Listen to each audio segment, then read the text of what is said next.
छात्रों, कक्षा 11वीं के व्यवसायिक अध्ययन विषय के अंतर्गत इकाई 2 अध्याय 5.2 कंपनी का निर्माण, फॉर्मेशन ऑफ कंपनी। अभी हमने इसके पूर्व देखा कि जब हम किसी कंपनी की स्थापना करते हैं तो 3 भागों में उसकी स्थापना होती है। पहला कंपनी का प्रवर्तन अर्थात कंपनी का जन्म, कंपनी के बारे में विचार करना, कंपनी की स्थापना से संबंधित संसाधनों को जोड़ना, प्रवर्तन संबंधी कार्य कहलाते हैं। और इसको करने वाला जो व्यक्ति या फर्म या संस्था होती है वो प्रवर्तक कहलाता है। दूसरा कंपनी का समामेलन अर्थात कंपनी के पंजीयन से संबंधित जुड़े हुए दस्तावेजों को कहाँ, रजिस्ट्रार के पास जमा करना। फिर अब इस अध्याय के अंतर्गत यहाँ पर जब कंपनी द्वारा व्यवसाय का प्रारंभ, जब कंपनी का प्रवर्तन संबंधी कार्य हो जाते हैं, कंपनी का समामेलन संबंधी कार्य हो जाते हैं, तब कंपनी को जो है व्यवसाय प्रारंभ करने का एक प्रमाण पत्र दिया जाता है। तब उसके पश्चात कंपनी जो अपने व्यवसाय का प्रारंभ करती है। तो यहाँ हम जानेंगे कंपनी द्वारा व्यवसाय का प्रारंभ से आशय, कंपनी के जो प्रमुख प्रलेख हैं जिनमें पार्षद सीमा नियम, उसका आशय, महत्व एवं उसकी विषय वस्तु। तो मुख्य रूप से यहाँ पर हम जानेंगे जो कंपनी का प्रमुख प्रलेख है वो पार्षद सीमा नियम क्या कहलाता है। यहाँ पर एक कंपनी द्वारा व्यवसाय का प्रारंभ, एक निजी कंपनी समामेलन प्रमाण पत्र प्राप्त होने के तुरंत बाद अपना व्यवसाय आरंभ कर सकती है। कौन? निजी कंपनी। निजी कंपनी को जब रजिस्ट्रार के द्वारा समामेलन का प्रमाण पत्र प्राप्त हो जाता है तो वो अपना व्यवसाय प्रारंभ कर लेती है।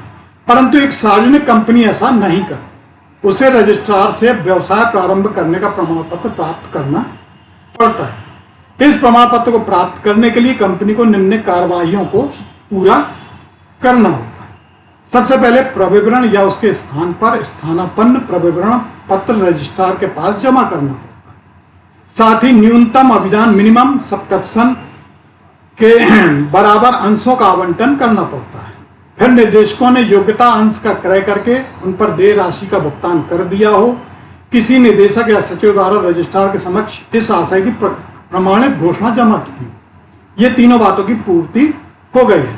इस प्रकार रजिस्ट्रार जो है कि प्रविवरण जमा हो गया, न्यूनतम अभिधान के बराबर अंशों का आवंटन उन्होंने कर दिया और जो योग्यता अंश थे, जितने कंपनी की अंश पूंजी का जो एक हिस्सा है वो निदेशकों ने ले लिया है और उस पर देय राशि का भुगतान कर दिया है, और साथ ही घोषणा पत्र, ये सारी चीजें हो जाने के पश्चात व्यवसाय प्रमाण पत्र प्रारंभ करने का प्रमाण पत्र जारी किया जाता है। तो एक सार्वजनिक कंपनी को जब तक प्रमाण पत्र व्यवसाय प्रारंभ करने का प्राप्त हो जाने के बाद भी ही व्यवसाय प्रारंभ कर सकता है। तो यहाँ हम देखते हैं कि एक निजी कंपनी समामेलन का प्रमाण पत्र प्राप्त होते ही व्यवसाय प्रारंभ कर देती, जबकि सार्वजनिक कंपनी को जब तक व्यवसाय प्रारंभ करने का प्रमाण पत्र प्राप्त नहीं होता तब तक वो व्यवसाय प्रारंभ नहीं कर सकते। तो यहाँ हमने जाना कि ये कंपनी द्वारा व्यवसाय का प्रारंभ किस प्रकार से किया जाता है। इसके बाद जो कंपनी के मूल प्रलेख हैं, बेसिक डॉक्यूमेंट्स ऑफ कंपनी, जो प्रमुख प्रलेख हैं जो रजिस्ट्रार के पास उसको जमा करने होते हैं, जैसे नंबर 1 है पार्षद सीमा नियम, दूसरा है पार्षद अंतर नियम और तीसरा है प्रविवरण। यहाँ हम तीनों का गहराई से अध्ययन करेंगे। तो सबसे पहले हम चलते हैं पार्षद सीमा नियम, ये क्या कहलाता है, इसके जो अर्थ है परिभाषा। बेसिकली पार्षद सीमा नियम जो है वो कंपनी का क्या कहलाता है? चार्टर कहलाता है। ये एक महत्वपूर्ण प्रलेख होता है जो कि कंपनी की कार्य की सीमा को निर्धारित करता है, अर्थात जो कंपनी किस प्रकार से कार्य करेगी, जो कंपनी की अपनी सीमाएं हैं उनको क्या करता है? निर्धारित करता है।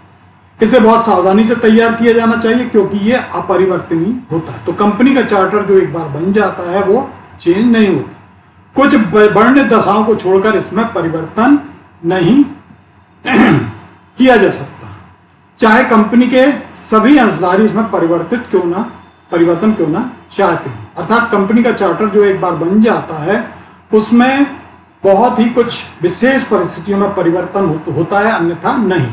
ये कंपनी का क्या करता है? कार्य क्षेत्र का निर्धारण करता है। तो पार्षद सीमा नियम जो है कंपनी के कार्य क्षेत्र का निर्धारण करता है। साथ ही इसका उद्देश्य अंशधारी, लेनदार तथा उन सभी व्यक्तियों को जो कंपनी के साथ लेन देन करते हैं कंपनी के कार्य क्षेत्र से अवगत कराता है। परिभाषा है, पार्षद सीमा नियम कंपनी का क्या है, चार्टर है और ये अधिनियम के अधीन अधिकारों की सीमाओं को परिभाषित करता है। फिर वहीं मैकमिलन के कंपनी अधिनियम 1956 के अनुसार पार्षद सीमा नियम से आशय कंपनी के ऐसे पार्षद सीमा नियम से है जो पिछली कंपनी के अधिनियम के अधीन मूल रूप से बनाया गया है अथवा समय समय पर परिवर्तित किया गया है। इस प्रकार पार्षद सीमा नियम जो है कंपनी का चार्टर कहलाता है, जो कंपनी के अधिकार, उद्देश्य एवं कार्य क्षेत्रों का निर्धारण करता है। ये उन सीमाओं का निर्धारण भी करता है जिसके बाहर किया गया कार्य अवैध या व्यर्थ है। यहां हम जानेंगे पार्षद सीमा नियम का महत्व क्या है। पार्षद सीमा नियम का जो महत्व निम्न प्रकार का है। नंबर 1, अनिवार्य प्रलेख है। पार्षद सीमा नियम कंपनी का प्रारंभिक महत्वपूर्ण एवं अनिवार्य प्रलेख है। इसी के आधार पर कंपनी का समामेलन किया जाता है। तो यहाँ पर यह एक आवश्यक और अनिवार्य प्रलेख कहलाता है। इसी के आधार पर जो है कंपनी का क्या होता है, समामेलन, रजिस्ट्रेशन, पंजीयन किया जाता है। फिर कार्य क्षेत्र, पार्षद सीमा नियम जो है एक कंपनी के कार्य क्षेत्र को क्या करता है, स्पष्ट करता है। यदि कोई कार्य इससे के बाहर होता है तो वह अधिकारों से परे माना जाएगा। तो ये क्या बताता है पार्षद सीमा नियम की कंपनी का कार्य क्षेत्र कितना है, क्या है। अपरिवर्तनीय, ये कंपनी का कैसा है, अपरिवर्तनीय चार्टर, इसमें परिवर्तन नहीं होता। जो एक बार चार्टर तैयार हो जाता है वही काम करता है। अधिनियम की कुछ दशाओं को छोड़कर इसमें परिवर्तन करना संभव नहीं है। फिर कंपनी का संविधान, ये एक प्रकार से क्या है, कंपनी का संविधान है जो कंपनी के अधिकारों एवं सीमाओं का वर्णन करते हैं। तो अर्थात यहाँ पर जो है पार्षद सीमा नियम कंपनी का एक प्रकार का संविधान है।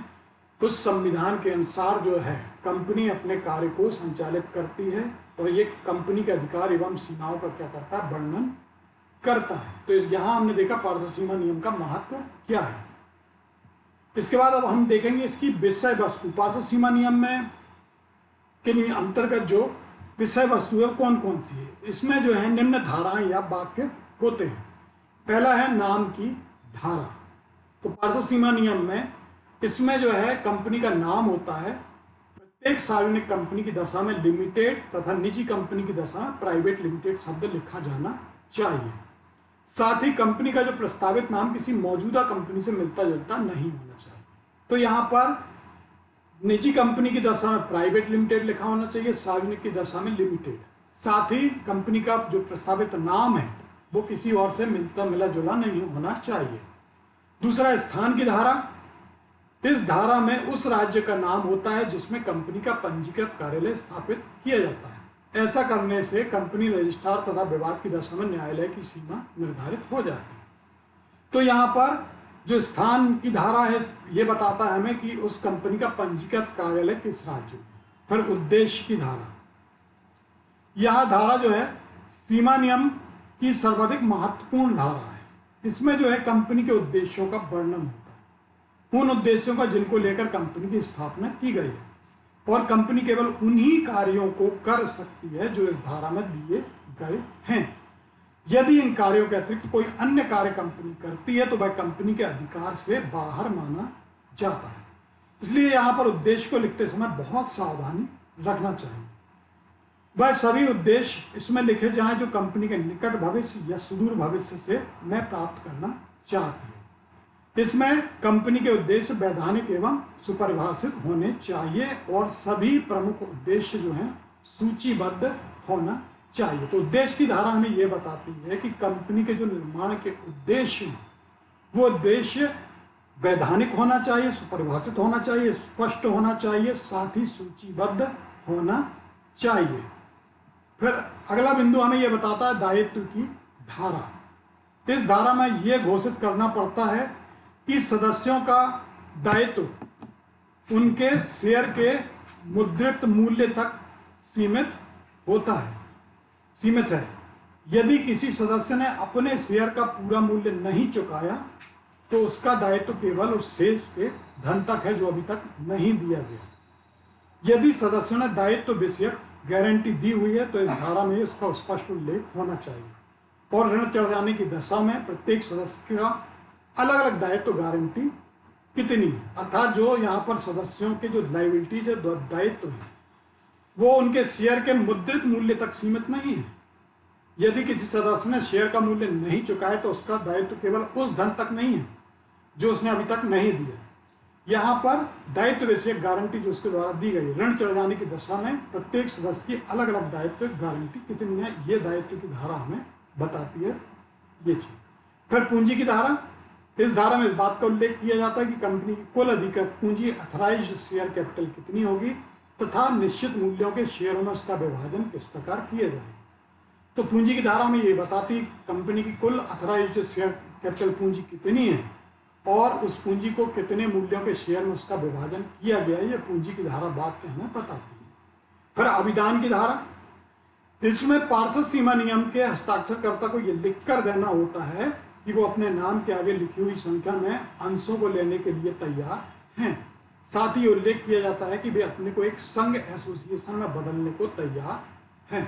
अर्थात यहाँ पर जो भी सदस्य हैं उन्हें पार्षद सीमा नियम में हस्ताक्षरित करना होता है कि वे अपने नाम के साथ जितने उनके अंश हैं वो लेने के लिए तैयार हैं और वे अपने आप को एक समूह यहाँ पर संघ एसोसिएशन के रूप में बदलने को तैयार हैं। तो ये जो है यहाँ पर पार्षद सीमा नियम के जो विभिन्न विषय वस्तु के बिंदु हैं उनको यहाँ पर हमने देखा। इसके बाद ये कुछ अभ्यास प्रश्न है। नंबर 1, सार्वजनिक कंपनी द्वारा व्यवसाय प्रारंभ करने के प्रमाण पत्र से क्या आशय है। दूसरा प्रश्न है, कंपनी के मूल प्रलेख से आशय व उसके प्रकार कौन कौन से हैं। तीसरा, पार्षद सीमा नियम से आशय व परिभाषा लिखिए। चौथा, पार्षद सीमा नियम का महत्व समझाइए। और पांचवा है, पार्षद सीमा नियम की विषय वस्तु को स्पष्ट करिए।